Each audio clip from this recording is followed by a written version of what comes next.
Taip, pristatome naują diagnostikos prietaisą Foxwell NT604. Prietaisas gali nuskaityti klaidas,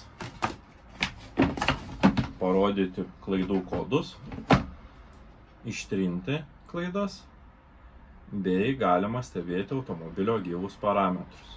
Didelis ekranas rusų kalba. Galima pasirinkti anglų kalbą.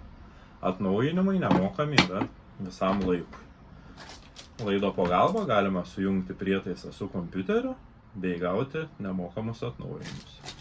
Komplekte taip pat laidas skirtas visiems automobiliams pagamintiems nuo 1995 metų.